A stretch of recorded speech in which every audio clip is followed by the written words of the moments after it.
You know that the music should be soft. Do you remember you were the, oh my God, I'm so glad I remember this. You were the first guy to have those long socks, you know, the ones for the circulation. Yeah. Yeah, to help your circulation. Yeah, and yeah. now I wear them on planes all the time. When I get up, and I'm ready. Oh, yeah. Ready to run. Oh, yeah.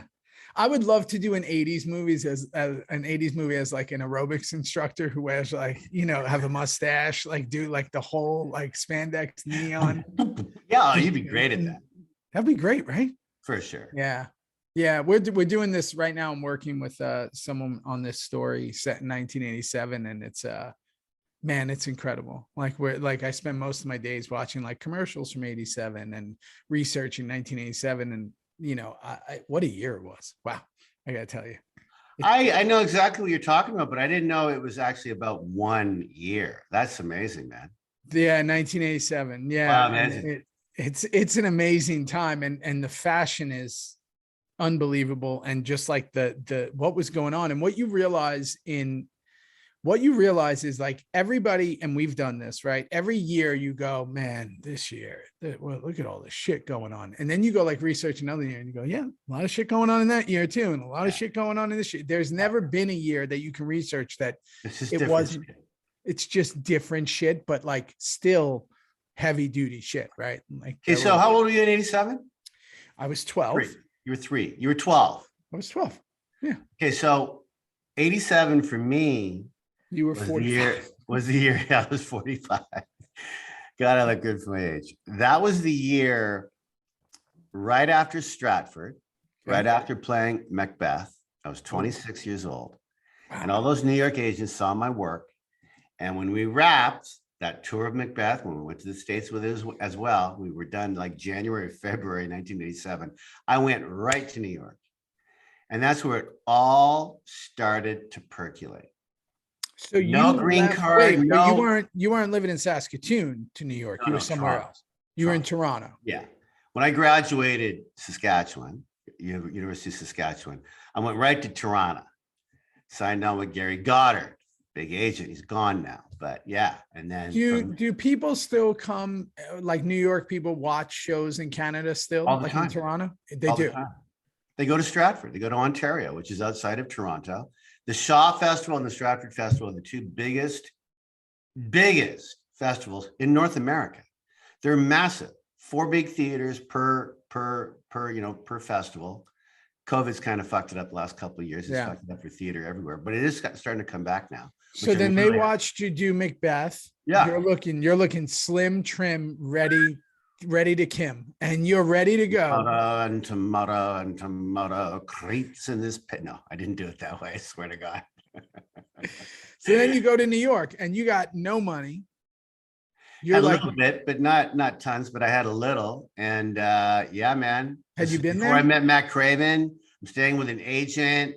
Then she got me a little apartment. I sublet for a minute and a half. And then I get, Miami Vice with Don Johnson. Wow. Then I get my SAG card. And then, oh my God, I'm going to Atlanta. I'm playing Dracula. Wait, hold on. I'm confused. So did you know, have you been to New York before that? Yeah. Oh, you had been. Mm-hmm. Okay. And then you got Miami Vice in New York. Were they, and it was shot in Miami or shot Bonnie Timmerman cast it. The great agent. Bonnie Timmerman. Yeah, Bonnie's my girl, man. Yeah, I love Bonnie. She's great. Yeah. So she's the one who said, wait a minute. Blue eyes, bit of talent there. Let's give him Miami. What? I went to Don Johnson 3 days, cracked my head open. And that's when Miami Vice was like, woo, on fire. On fire. Philip Michael Thomas. Yeah, man.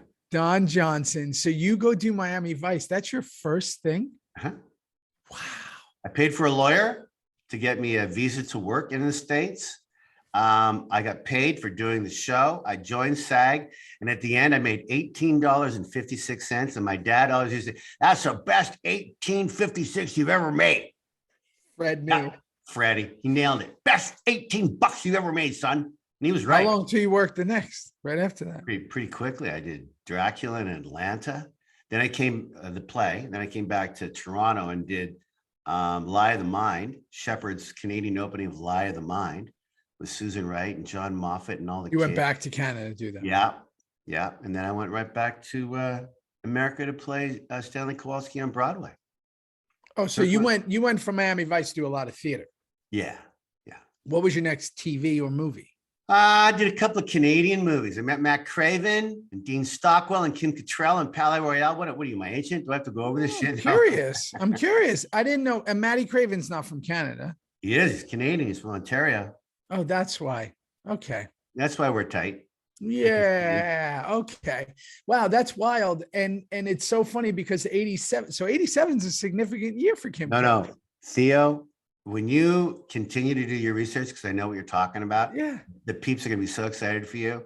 You need to talk to me and my people. And we'll go over 87, man, because it was big year for me. Oh, awesome. I love that. All right. Well, guess what? I'll tell you what else was a big year, I'm going to say, or a big episode. This is the first one in a long time that Juice and Tig actually have stuff to do in the same episode. Yeah. Clap it up. Clap it up.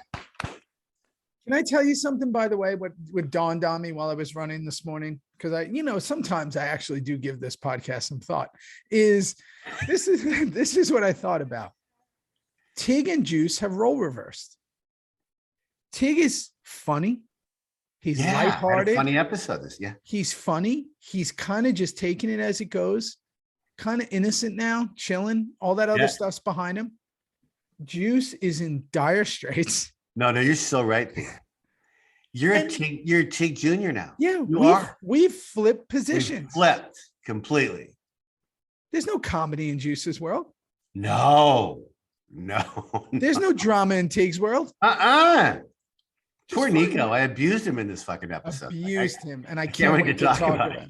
Yeah, there's one scene in particular, and it's not the one you're thinking about, that I can't wait to talk about. So let's get to this. We wake up with Jackson Teller, and here he is sleeping. And what do we notice right away? Bed's empty, right?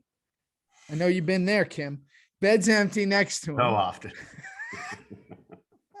I can't even count on both my hands and my toes and my feet. How many times you've looked to the side and said, empty. Bed's empty. Yeah.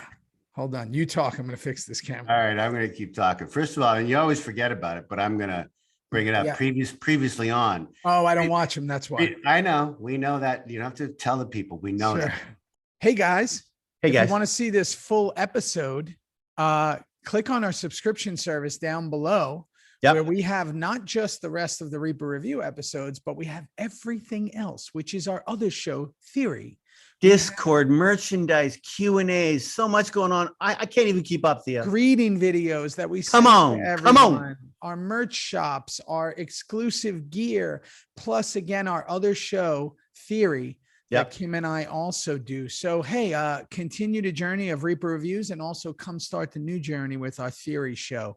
And that's it. We'll see you there. We appreciate it. See you soon. Can't wait. Appreciate you all. Let's go. Bye-bye.